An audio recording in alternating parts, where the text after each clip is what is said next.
In this video, I'm going to give you 10 things I hate about London, and I bet you're going to agree with a lot of them. So let's start the rant.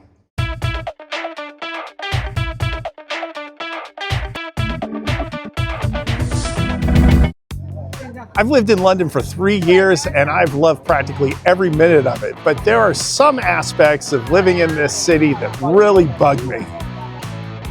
Honestly, I love living here so much, I struggle to even come up with 10 things. But here are the worst things I found about living in London. When it comes to safety, you can avoid trouble fairly easily, although you have to keep a pretty high level of awareness at all times. In London, the dodgy areas are right adjacent to the nice areas. I'm used to living in cities where there are areas where you know you don't want to go to. But here, it's common to have to walk through some pretty dicey areas just to get to a stadium, underground stop, or restaurant you want to try. I also find that even in relatively safe areas, the later it gets, the more anxiety sets in as the drunks are leaving the pubs, and those aforementioned dodgy areas you might need to walk through get even more treacherous. Fortunately, walking with a group or a friend and staying aware of your surroundings will keep you safe, but I still don't like that the situation exists. Londoners have a reputation of being a little bit cold and aloof. Good morning. Peace off. On top of that, locals are seemingly uninterested in making new friends, and they often tend to run in their own circles. Now, because I talk into a camera, people will tend to approach me for a chat, especially if I'm filming in a pub, and I gotta say, I do like that. But unfortunately for a chatty person like myself, I find it's not always easy to have small talk or casual conversation with locals. Even though I do what I can to make friends and have pleasant conversations, there is nothing I can do to fix Londoners' lack of spatial awareness. Walking in London is exhausting. No one gives way and there's no rule on which side to walk.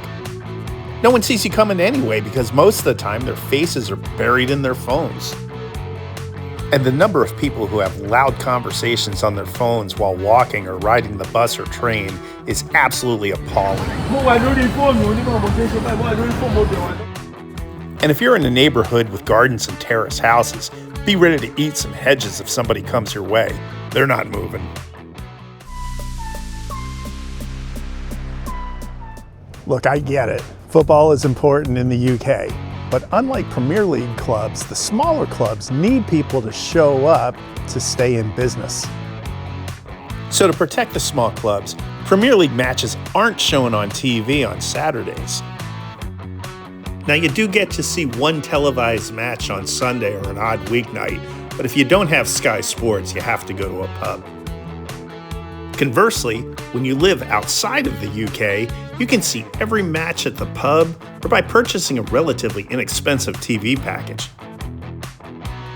This was key to building my interest in football, as I got to watch every Wolves match with my friends.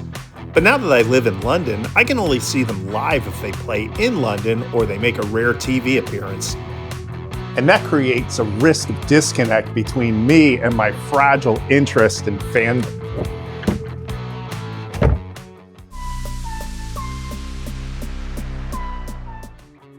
I mentioned having to attend a match in person if I wanted to see my football club play. Well, that's not very easy. Not only are tickets hard to come by, they're pretty costly. And that's just one thing in London that's shockingly expensive.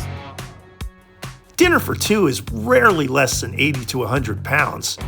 A pint is over 7 pounds. A West End show will be about 75 pounds for a decent seat. And even the zoo is about 40 pounds. And those are just indulgences. The prices of essentials, from transport to rent to groceries, is also completely absurd. And if you want comforts from home, Brexit and tariffs have made the shipping charge more expensive than the product itself. The National Museums are free, and there's a lot of bargains to be had, but more times than not, I have found the costs here to be outrageous. Look, I love this town, but there is no denying that there are a lot of people and places like these half-price ticket agencies behind me that are trying to part you with your money, your purse, or your phone.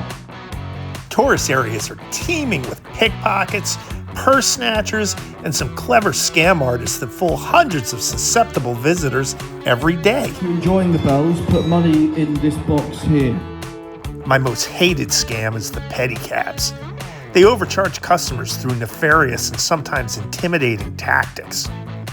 I would never be so stupid as to hire one, but I can't stand the loud and annoying music that you hear as they approach from all the way down the street. The blaring music really ruins a nice cocktail or alfresco dinner in Soho or the West End.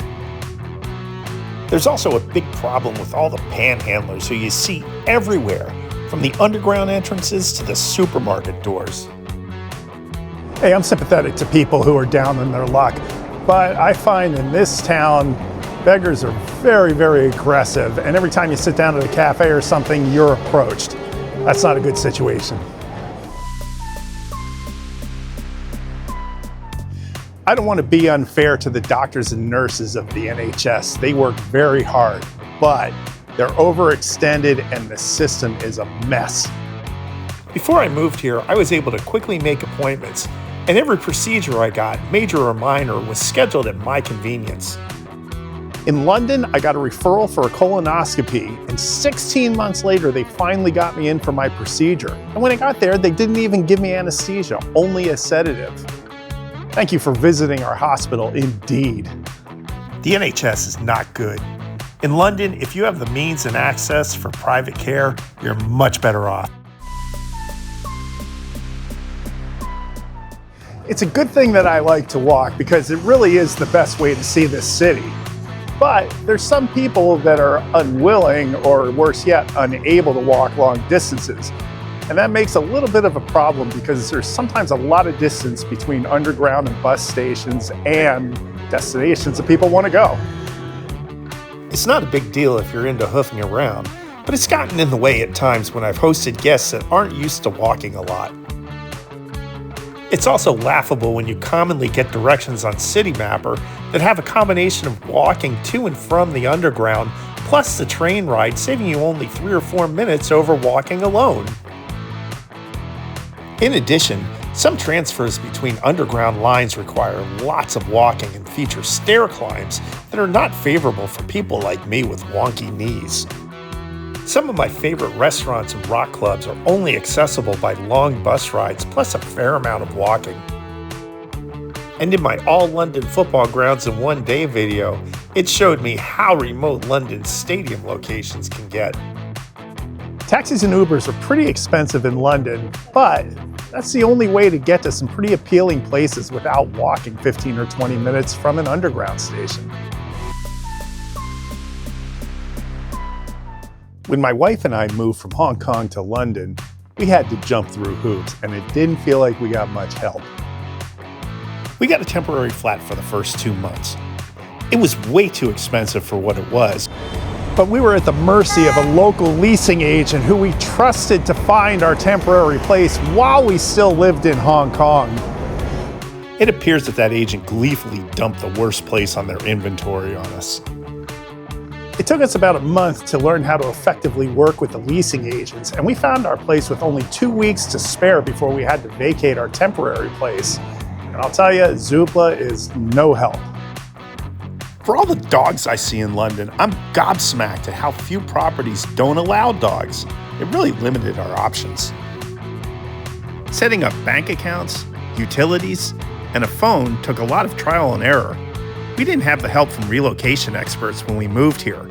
We were on our own.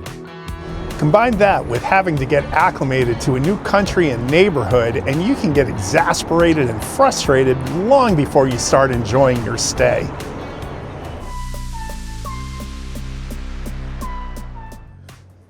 Whew. How about one with some relevance today?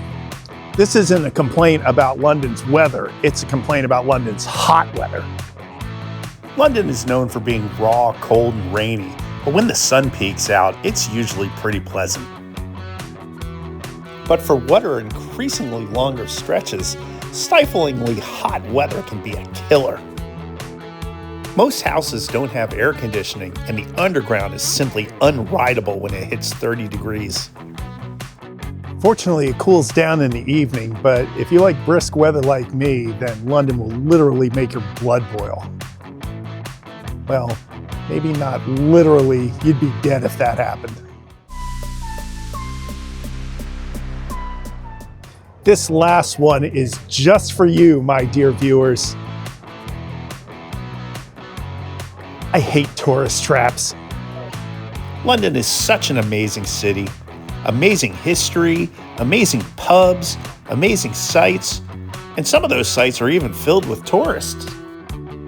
Now, I have no problem with places that are authentic, even if they are a little overrun with people, like the Crown Jewels, Big Ben, or right here at Borough Market. They're all worthwhile.